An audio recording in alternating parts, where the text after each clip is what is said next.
আমার মা মরার 2-3 ঘন্টা আগে বাবা আমার মা মারা গেছে রাত 1টায়। আমার বাবাকে বারবার পাও ধরে বলছি, ইলিয়াসের আব্বা আমার একটু ইলিয়াসকে একটা নজর দেখাও। আমার বাবা বলে, ও তো মাদ্রাসায়, ওরে তোমার এই রাত্রে কেমনে দেখামো? সকালবেলা আমি ওরে আনবার জন্য যাব, তুমি রাতখানা সুস্থ থাকো। আমার মা বারবার আমার বাবার পাও ধরে বলছিল, সকালবেলা ইলিয়াসের সাথে আমার দেখা হবে, কিন্তু কাফন পরিহিত অবস্থা।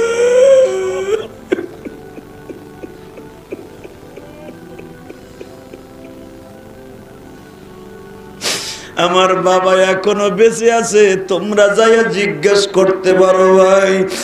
আমি যখন মাদ্রাসার থেকে আসলাম, আমার বাবা আমারে বুকে নিয়ে বলে, ইলিয়াস রে বাবা, আমি তোর মায়ের মনের আশা পুরো করতে পারি নাই বাবা।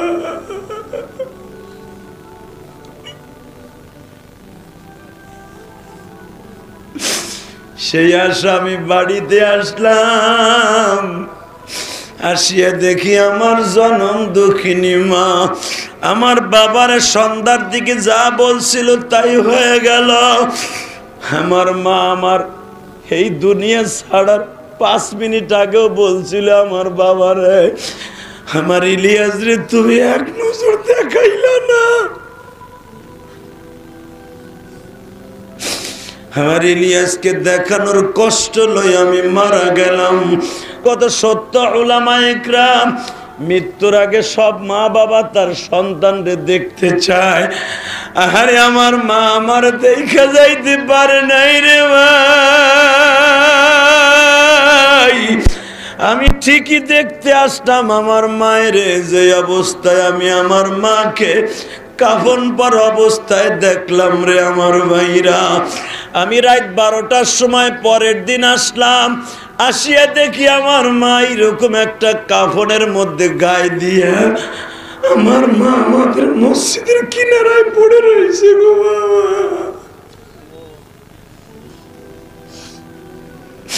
কারে ডাকবো মা মা বলে? যুবক আমার আলেম ভাইরা, আমি যে হাদি কান্দি, তুমিও কাঁদো, তোমার মার কবরে তো মাফ হয়ে যাবে, আমি গ্যারান্টি দিলাম। বিশ্বনবী নিজে কাঁদতেন তার মার কবরের কাছে যাইয়া, তুমি কাঁদবা না কেন?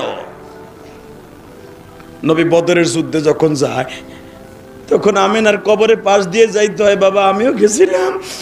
আমার নবী আমেনার কবরের কাছে পাও দুটো গাইরে দিয়ে কইছিল, মারে 6 বছর বয়সে তোর এইখানে রেখে গেছি রে মা, তোর মুহাম্মদ আসছে মা ইসলামের কোরআনকে প্রতিষ্ঠা করার জন্য, মা আজকে তুমি দুনিয়ায় নাই গো মা, তুমি দুনিয়ায় নাই।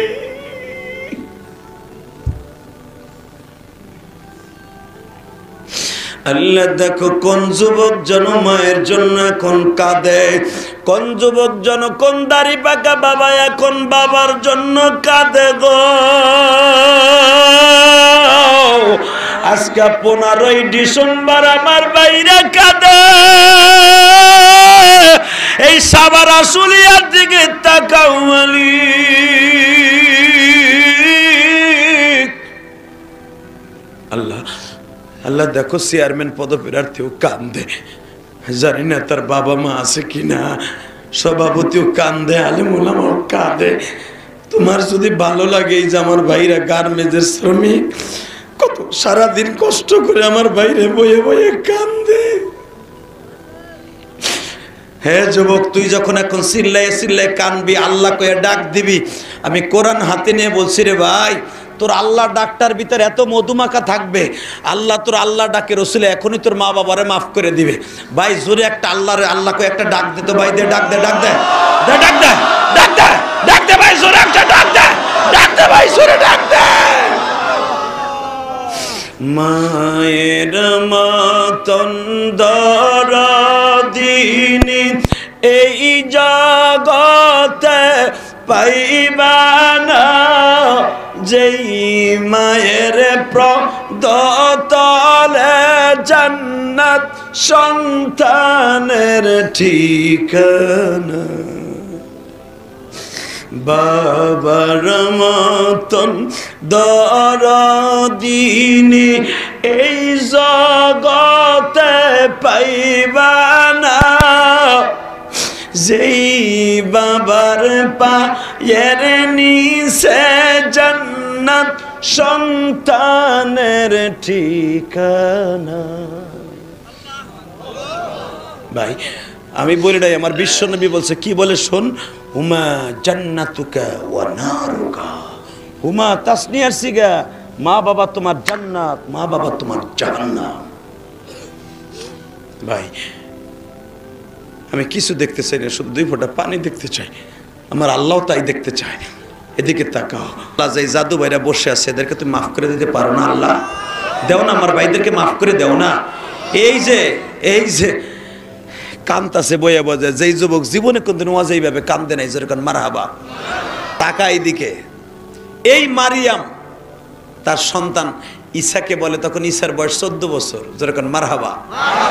14 বছর ঈসারে ডাক দিয়ে কয়, বাবা ঈসা, জিমা আপনি কিন্তু আমার নবী, আপনি কিন্তু আমার গর্বের থেকে নবী হয়ে আইছেন। আতানিয়াল কিতাব, আল্লাহ আপনার ইনজিল কিতাব দিয়ে দিছে, আপনি আমার নবী।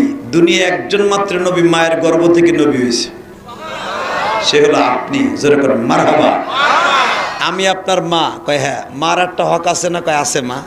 ও মা একটা কথা কই, আপনার আমি কি দিলে খুশি হবেন? মায়ের হক আদায় হইব। বাবা মার হক আদায় তো পৃথিবীর কোনো নবীও পারবে না, কোনো মানুষও পারবে না, তবে আমি একটু হক আদায় করার লেগে আপনার একটা জিনিস কই, কি আমি আপনার হাতের কেনা কিছু ফল খাব, আপনি আমার খাওয়ান। আপনি দেখতেছেন 1 মাস ধরে আমি অসুস্থ, আমি বাতের ব্যথা, আমার ওই যে জেরুজালেমের মানুষ মারছিল, উপতা কইরা পিডাইছিল, পাথর মারছিল, আপনি পেটে থাকা অবস্থায় বলছিল আমি জেনাকারিনী মহিলা, আমার ওই ব্যথাটা মনের মধ্যে জেগে গেছে, আমি আর সহ্য করতে পারতেছি না বাবা, আমি হয়তো যে কোনো মুহূর্তে চলে যাব। চেয়ারম্যান সাহেবের কোনো সমস্যা? এখন আওয়াজ হবে না, এখন যে কোনো মুহূর্তে চলে যাব। কেউ নাড়াচাড়া করবেন না, এখন দিলটা মদিনার দিকে লাগান। এই মুসলমানের পোলা, এই মারিয়াম সন্তান ঈসা, বাবা ঈসা, যেরকম মারহাবা। আল্লাহু আকবার বলতে পারেন না? ঈসা রে আমি ফল খাবো বাবা, তুমি কি কি ফল খাওয়াইবা? ও মা, মা আপনি চাইলে আমার কলিজাটা আমি এই ফ্রিজের মধ্যে বাইর করে চাকু দিয়ে ফাইরে আমি বুনা করে আপনার সামনে দিব মা, যদিও আমি নবী গো মা, মা আমি যদিও নবী, আপনার থেকে আমি বড় না মা। আর তুমি চান্দুর হো চান্দু, বিয়ের পরে শাশুড়ির মাইয়াডারে পাইয়া মায়ের আলাদা করে দেস না, তোরে জুতা দিয়ে বাইরে কপালের সারা ফাটাইলাম, হারামি কোথাকার।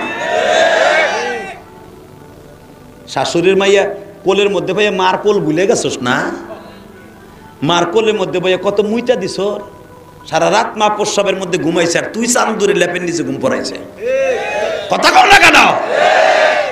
ঈসা নবী বলে, মা কি কি ফল খাবেন কন মা, কি খাবেন মা, জীবনে আপনি আমার খাইতে চান না, কন না মা। বাবা আপনি যা খুশি তাই কিনে নিয়ে আসেন। এদিকে তাকান, সূরা মারিয়ামের মধ্যে দেখবেন ঈসা আলাইহিস সালাম মার জন্য 8 পদের ফল কিনছে। আলহামদুলিল্লাহ বলেন। আখরুট, বাদাম, পেস্তা।